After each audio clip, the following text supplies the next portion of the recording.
ચલો વિદ્યાર્થી મિત્રો, હવે આપણે પ્રશ્ન ક્રમાંક 45 ઉપર આગળ વધશું. તો પ્રશ્ન ક્રમાંક 45 આપણને શું કહે છે? 0.2 મીટર ક્યુબ કદના અવકાશના એક ચોક્કસ ક્ષેત્રમાં 5 વોલ્ટનું સમાન વીજ સ્થિતિમાન જોવા મળે છે. આ ક્ષેત્રમાં વિદ્યુત ક્ષેત્રનું પરિમાણ ખાલી જગ્યા હશે. હવે વિદ્યાર્થી મિત્રો તમે પ્રશ્ન જુઓ, અહીં આગળ 5 વોલ્ટ આપેલા છે અને પાછું સમાન કીધેલું છે, એટલે એનો મતલબ વિદ્યુત સ્થિતિમાન કેવું છે? અહીંયા આગળ અચળ છે. જો વિદ્યુત સ્થિતિમાન અચળ હોય તો આપણે સૌ જાણીએ છીએ વિદ્યુત ક્ષેત્ર શોધવા માટેનું સૂત્ર E બરાબર -dV/dr. પણ અચળ સંખ્યાનું વિકલન એ હંમેશા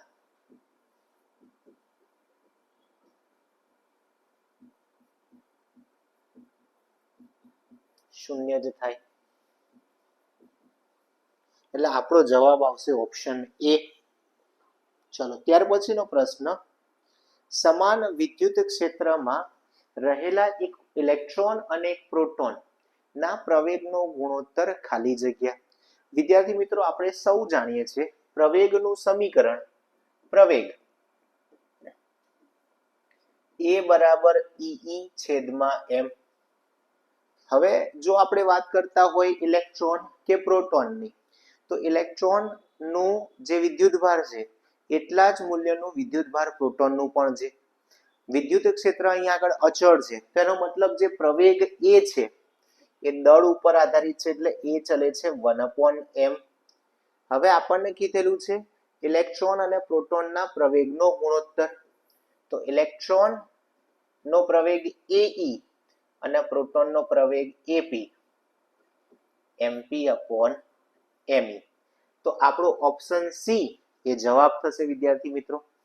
ચલો ત્યાર પછીનો પ્રશ્ન ક્રમાંક 47, 2 × 10⁻7 કુલમ અને 3 × 10⁻7 કુલમ વિદ્યુત ભાર ધરાવતા અને એકબીજાથી હવામાં 30 સેન્ટીમીટર અંતરે રહેલા વિદ્યુત ભારિત ગોળાઓ વચ્ચે કેટલું બળ લાગે?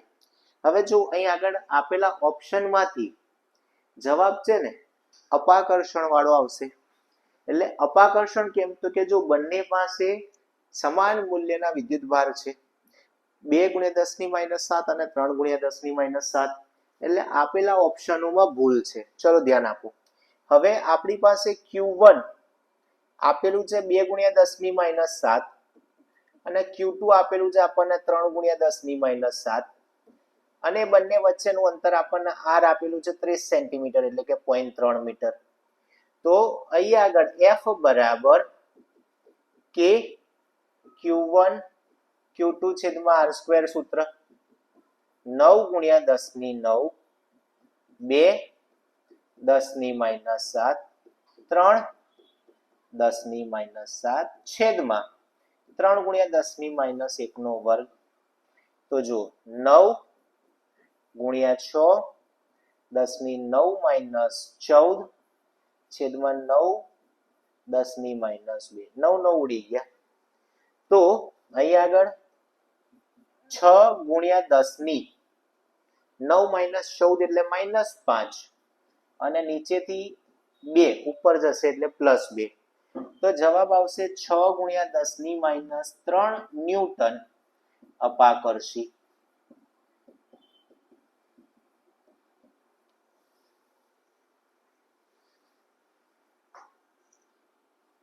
ચાલો ત્યાર પછીનો પ્રશ્ન 48મો, 4 × 10⁻9 કુલમ્બ મીટરની ડાયપોલ ચાક માત્રા ધરાવતી એક વિદ્યુત ડાયપોલ 5 × 10⁴ ન્યૂટન પ્રતિ કુલમ્બનું માન ધરાવતા સમાન વિદ્યુત ક્ષેત્ર સાથે 30° ખૂણે રહેલ છે. આ ડાયપોલ પર લાગતા ટોર્કનું માન શોધો. તો ભાઈ ટોર્કનું સૂત્ર ટાઉ બરાબર PE sin θ આવશે. હવે વિદ્યાર્થી મિત્રો ડાયપોલ મોમેન્ટ P 4 × 10⁻9 આપેલી છે, વિદ્યુત ક્ષેત્ર 5 × 10⁴ આપણને આપેલું છે, સાઇન ખૂણો 30° આપેલો છે. તો 5 × 6 = 20 -9 + 4 sin 30 એટલે 1/2. તો આપણી પાસે 10 10⁻5 એટલે જવાબ 10⁻4 newton into metre. 10⁻⁴ newton into metre એટલે આપણો ઓપ્શન એ આવશે. ત્યાર પછીનો પ્રશ્ન જોઈએ વિદ્યાર્થી મિત્રો. ડાયપોલના લીધે મોટા અંતરે મળતું વિદ્યુત ક્ષેત્ર અંતર સાથે ખાલી જગ્યા અનુસાર ઘટતું જાય છે. તો વિદ્યાર્થી મિત્રો આપેલા પ્રશ્નમાં જો અક્ષ ઉપરનું કોઈ બિંદુ હોય અથવા તો વિષુવરેખા પરનું બિંદુ હોય, અક્ષ પરનું બિંદુનું સૂત્ર ઈ અક્ષ બરાબર 2kp/r³ અને વિષુવરેખા ઉપરમાં સૂત્ર -kp/r³. એટલે એનો મતલબ બંને માટે 1/r³ હોય તો ઓપ્શન બી આપણો સાચો આવશે. ત્યાર પછી પ્રશ્ન ક્રમાંક 50. અનંત લંબાઈના સુરેખ નિયમિત વિદ્યુતભાર વિતરણ વાળા તરફથી 2 સેન્ટીમીટર જેટલા લંબ અંતરે ઉદ્ભવતું વિદ્યુત ક્ષેત્ર 3×10⁸ ન્યૂટન પ્રતિ કુલમ છે. તો તાર પર વિદ્યુતભારની રેખીય ઘનતા આપણે શોધવાની છે. હવે વિદ્યાર્થી મિત્રો આપેલા પ્રશ્નમાં તમે જુઓ, આપણને અંતર કીધું છે 2 સેન્ટીમીટર, ત્યાર પછી વિદ્યુત ક્ષેત્ર પણ આપેલું છે અને અનંત લંબાઈનો તાર કીધેલો છે.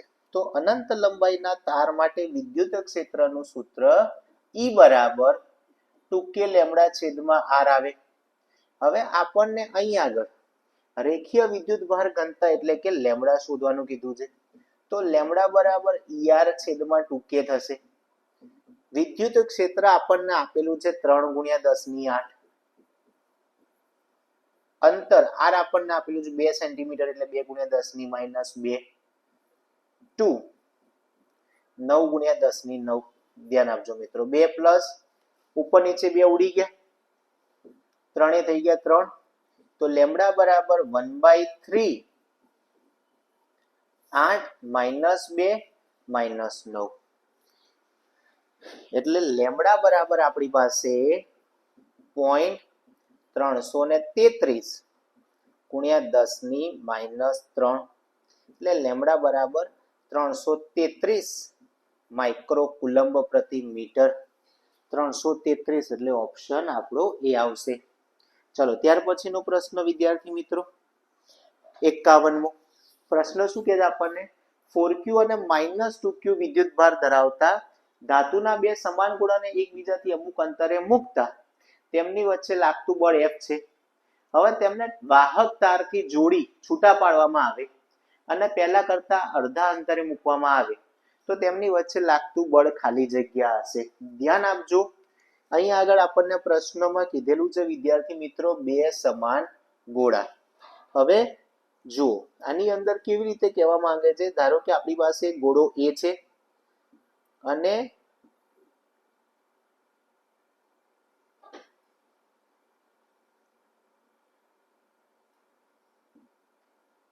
આવો જ એક બીજો ગોળો B છે. આ બંને ગોળા એક સમાન છે. એક પર વિદ્યુતભાર છે 4q અને બીજા પર વિદ્યુતભાર છે -2q. તો આ કિસ્સામાં F બરાબર સમીકરણ થાય 4q - 2q છેદમાં ધારો કે અંતર r તો થઈ જશે r². એટલે માનાંકમાં F બરાબર 8kq² છેદમાં r². મેં ઋણ નિશાનીને કાઢી નાખવા માટે થઈ માનાંક લીધો. માનાંક લઈ એટલે ઋણ નિશાની નીકળી જાય તો 4×2 એટલે 8 થાય. હવે વિદ્યાર્થી મિત્રો પ્રશ્ન આપણને આગળ શું કહે છે, ધારો કે આ બંને ગોળાઓને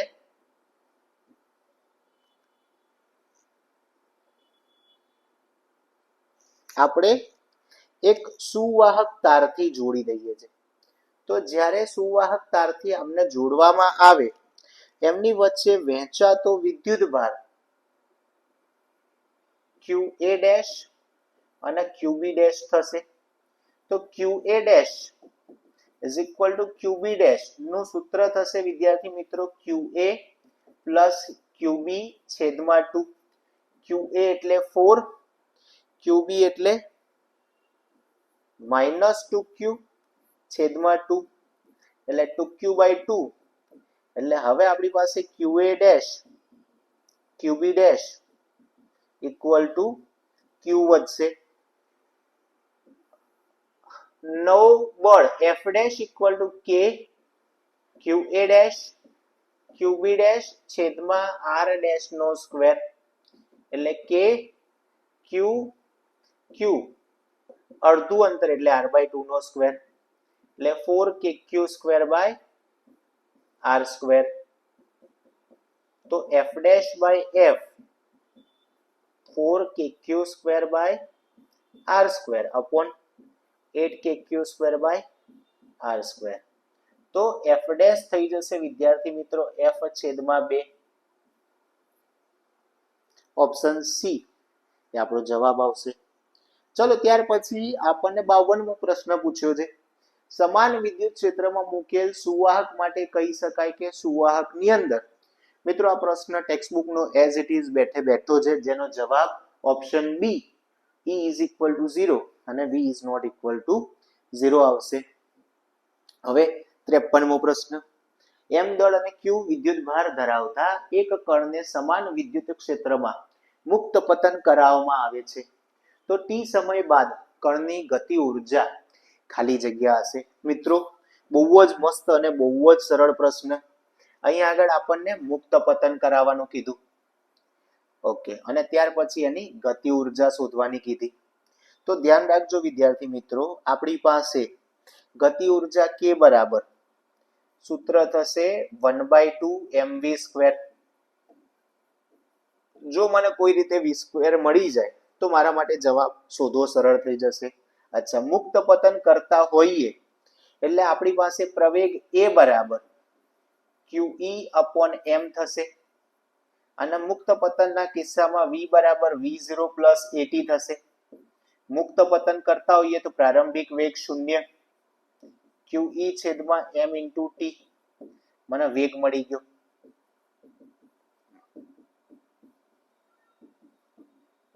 ચલો હવે આ કિંમત આપણે ઉપર નાખી દઈશું એટલે 1/2 m q² a² t² m². ચલો mm ગયા તો આપણી પાસે q² a² t²/2m, જે આપણને ઓપ્શન સી તરફ લઈ જાય છે. ત્યાર પછીનો પ્રશ્ન વિદ્યાર્થી મિત્રો. એક અનંત લંબાઈનો રેખીય વિદ્યુત ભાર 2 સેન્ટીમીટર અંતરે 9×10⁻⁴ ન્યૂટન પ્રતિ કુલમ વિદ્યુત ક્ષેત્ર ઉત્પન્ન કરે છે તો વિદ્યુત ભાર ઘનતા ગણો. આવો એક પ્રશ્ન હમણાં આપણે લીધો વિદ્યાર્થી મિત્રો. અહીંયા આગળ આપણને વિદ્યુત ક્ષેત્ર E આપેલું છે 9×10⁻⁴ ન્યૂટન પ્રતિ કુલમ અને અંતર આપેલું છે 2 સેન્ટીમીટર. તો અનંત લંબાઈના તાર માટે E બરાબર 2k લેમ્બડા છેદમાં r આવું સમીકરણ આવે. તો લેમ્બડા બરાબર ER છેદમાં 2k. ચાલો દરેકની કિંમત મૂકીએ. તો લેમ્બડા બરાબર E આપણે લઈશું 9×10⁴, r લઈશું 2 સેન્ટીમીટર એટલે 2×10⁻² છેદમાં 2 9×10⁹. ત્યાં આપો 2 2 ઉડી ગયા આપણી પાસે, 9 9 ઉડી ગયા આપણી પાસે, 4 - 2 - 9. તો લેમ્બડા બરાબર આપણી પાસે થશે વિદ્યાર્થી મિત્રો 10⁻⁷, એટલે એને કહેવાય 0.1 માઇક્રોકુલમ પ્રતિ મીટર, જે આપણને ઓપ્શન સી બાજુ લઈ જશે. અહીંયા આગળ એક ભૂલ આપેલી છે મિત્રો, જેને રેક્ટિફાઈ કરવાની જરૂર છે.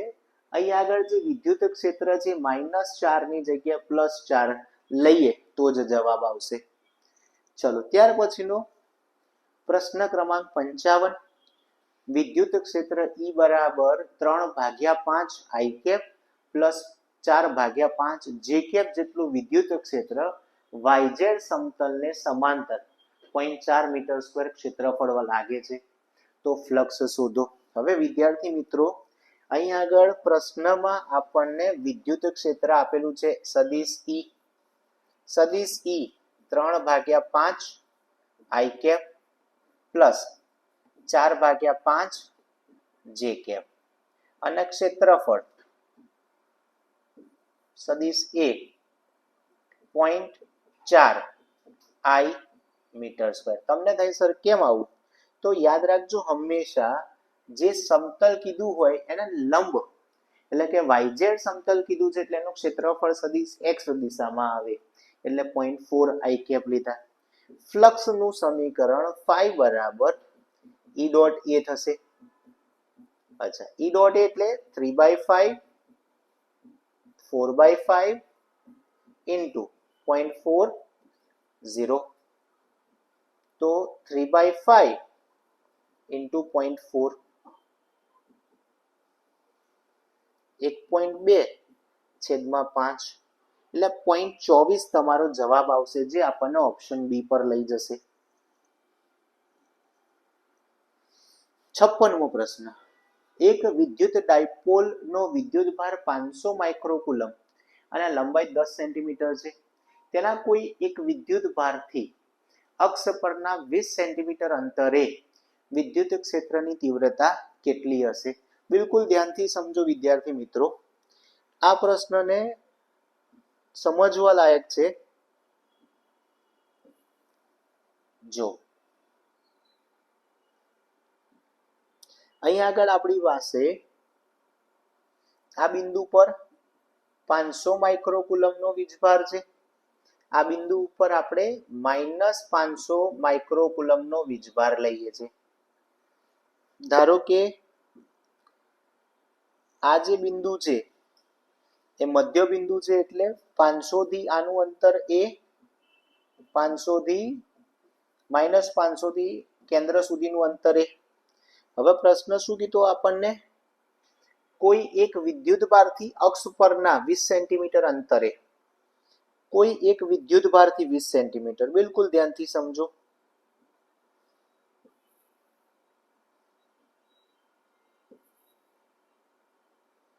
ધારો કે આપણને આ બિંદુ પાસે વિદ્યુત ક્ષેત્ર શોધવું છે, જે આપણે બિંદુ એ લઈશું. તો આ ધન વિદ્યુત ભારના લીધે ઉદ્ભવતું વિદ્યુત ક્ષેત્ર બહારની તરફ E1 વડે અને ઋણ વડે ઉદ્ભવતું વિદ્યુત ક્ષેત્ર અંદરની તરફ જશે.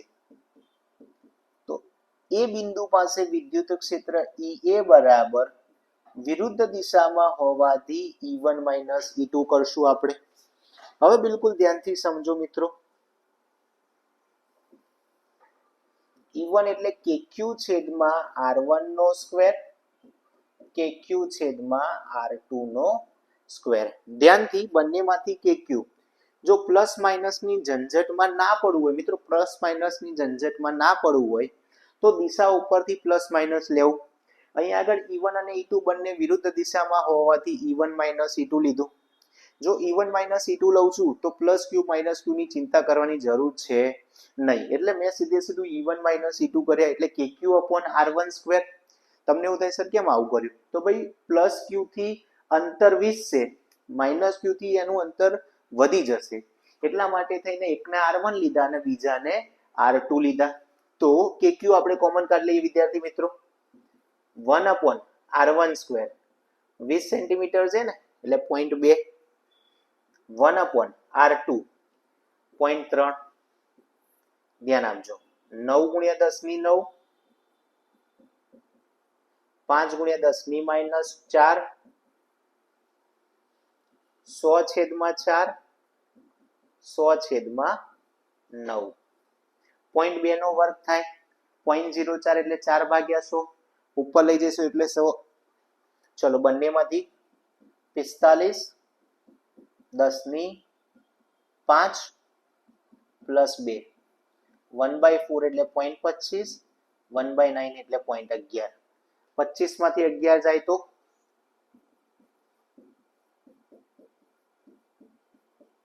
0.14. હવે જો આપણે 45 ગુણ્યા 0.14 કરીએ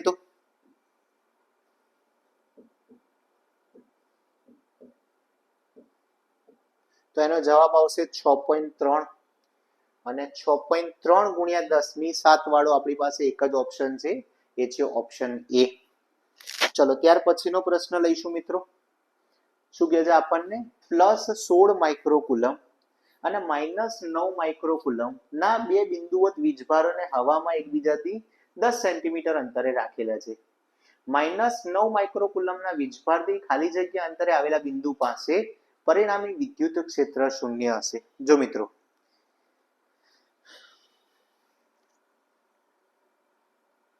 પ્રશ્ન સમજી લઈએ આપણે. ધારો કે અહીં આગળ આપણી પાસે +16 માઇક્રોકુલમનો વિદ્યુતભાર છે અને અહીં આગળ આપણી પાસે -9 માઇક્રોકુલમનો વિદ્યુતભાર છે. બે પોસિબિલિટી છે જ્યાં વિદ્યુત ક્ષેત્ર 0 હોઈ શકે.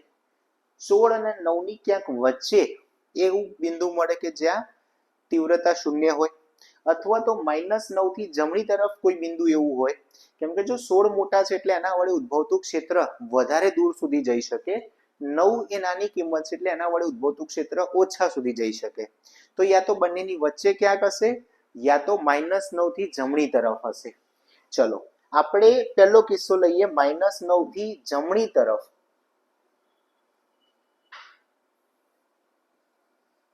તો -9 થી જો આપણે જમણી તરફ ધારો કે અંતર x લઈએ છે, તો 16 થી એ અંતર આપણને વિદ્યાર્થી મિત્રો 10 + x મળશે. ઓકે, હવે વિદ્યુત ક્ષેત્રની તીવ્રતા 0 હોવાનો મતલબ આપણે E1 = E2 કરું કે 16 માઇક્રો એટલે 10 ની -6 છેદમાં 10 + x નો વર્ગ. ખાલી મૂલ્ય જ લેવાના છે એટલે કે માઇનસ લખવાની જરૂર નથી, છેદમાં x². ચલો કે ગયા. ઓકે, 10 ની -6 ગયા.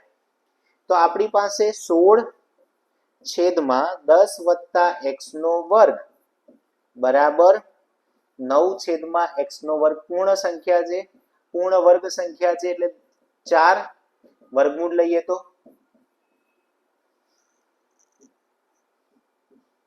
અને 9 નું વર્ગમૂળ આપણી પાસે આવશે 3 છેદમાં x. ધ્યાન આપો, ચોકડી ગુણાકાર કરશું તો 4x, 3x + 30 સામે જશે તો x બરાબર 30 સેન્ટીમીટર. એટલે એક ઓપ્શન આપણને મળે છે 30 સેન્ટીમીટર. ચલો ધારો કે વચ્ચે કોઈક બિંદુ લીધું હોત આપણે, તો વચ્ચે લીધેલા બિંદુ માટે E1 = E2. E1 એટલે 16 છેદમાં 10 - x², 9 છેદમાં x². તો 4 10 - x, 3 છેદમાં x. ચોકડી ગુણાકાર કરીએ, 4x = 30 - 3x એટલે 7x = 30. એટલે x = 30/7. આવો કોઈ ઓપ્શન આપેલો નથી એટલે આપણો ઓપ્શન એ જ સાચો બનશે. ચલો ત્યાર પછીનો પ્રશ્ન વિદ્યાર્થી મિત્રો આપણે જોઈએ. 58મો પ્રશ્ન. 180 ગ્રામ પાણી ધરાવતા ગ્લાસમાં પાણીના ખાલી જગ્યા કુલમ ધન વિદ્યુતભાર આવેલા હશે. ઓકે, પાણીનું અણુસૂત્ર વિદ્યાર્થી મિત્રો છે H2O. તો H ના 2 અને ઓક્સિજનના 16 એટલે 18 ગ્રામ પ્રતિ મોલ. ઓકે, હવે આનો મતલબ શું થાય? જો મારી પાસે 18 ગ્રામ દળ હોત તો એમાં 6.023 × 1023 આવેલા હોત અણુઓ. મારી પાસે તો 180 ગ્રામ પાણી છે તો એની અંદર કેટલા અણુ આવેલા હશે? એટલે n બરાબર 180 6.023 1023/18. એટલે આપણી પાસે n થઈ જશે 6.023 × 1024. આ અણુઓની સંખ્યા આવી ગઈ. ચલો હવે ફરીથી H2O, હાઇડ્રોજનમાં 2, ઓક્સિજનમાં 8, ટોટલ 10 ઇલેક્ટ્રોન હોય. એટલે કે જો એક અણુ હોય તો એમાં 10 ઇલેક્ટ્રોન. આપણી પાસે તો 6.023 × 1024 અણુઓ છે. તો સીધે સીધું Q બરાબર 6.023 1024 10 1.6 ગુણ્યા 10 ની -19. ઓકે, તો 6 ગુણ્યા 1.6 કરશું આપણે એટલે 9.6 આવશે. 10 ની 24 વત્તા 1 -19. 9.6, 24 ને 25 -19 એટલે 10 ની 6. તો આપણી પાસે ઓપ્શન સી જે છે એ સાચો પડશે. 0.963 ગુણ્યા 10 ની 7 કુલમ. ચાલો 59મો પ્રશ્ન. એક પદાર્થ N1 પ્રોટોન અને N2 ઇલેક્ટ્રોન ધરાવતો હોય તો પદાર્થ પરનો કુલ વિદ્યુતભાર ખાલી જગ્યા. ચલો, તો પ્રોટોનનો વિદ્યુતભાર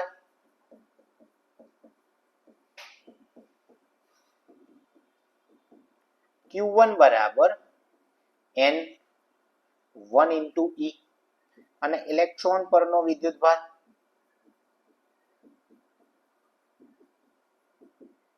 Q2 બરાબર N2 into -E, કેમ કે ઇલેક્ટ્રોન એ ઋણ વિદ્યુતભારિત છે. તો કુલ વિદ્યુતભાર બંનેના સરવાળાથી મળે એટલે આપણી પાસે N1 - N2 into E આ જવાબ આવે ઓપ્શન એ. ચલો મિત્રો, ત્યાર પછી 60મો પ્રશ્ન. 2.4 મીટરનો વ્યાસ ધરાવતા એક સમાન વિદ્યુતભારિત ગોળા પર વિદ્યુતભારની પૃષ્ઠ ઘનતા 80 માઇક્રોકુલમ પ્રતિ મીટર સ્ક્વેર. તો ગોળા પરનો વિદ્યુતભાર ખાલી જગ્યા મિલીકુલમ છે. આ બહુ ફરીથી એકવાર સરળ પ્રશ્ન. જો આપણને વ્યાસ ડી આપેલો છે 2.4 મીટર એટલે ત્રિજ્યા આર આવી જશે આપણી પાસે 1.2 મીટર. પૃષ્ઠ વિદ્યુતભાર ઘનતા સિગ્મા આપેલી છે 80 માઇક્રોકુલમ્બ પ્રતિ મીટર સ્ક્વેર. તો સિગ્મા બરાબર સૂત્ર Q upon A એટલે કે Q upon 4πr². ચાલો, તો એનો મતલબ Q બરાબર સિગ્મા ઇન્ટુ 4πr². ધ્યાનથી, સિગ્મા આપણને આપેલા છે 80 માઇક્રો એટલે 10 ની -6. 4 3.14 r એટલે 1.2 નો સ્ક્વેર. આખાનો જવાબ લાવશો ને મિત્રો તો 1.45 ગુણ્યા 10 ની -3 કુલમ એટલે કે 1.45 મિલીકુલમ એ તમારો જવાબ આવશે, જે આપણને ઓપ્શન સી પાસે લઈ જાય છે. ધન્યવાદ મિત્રો.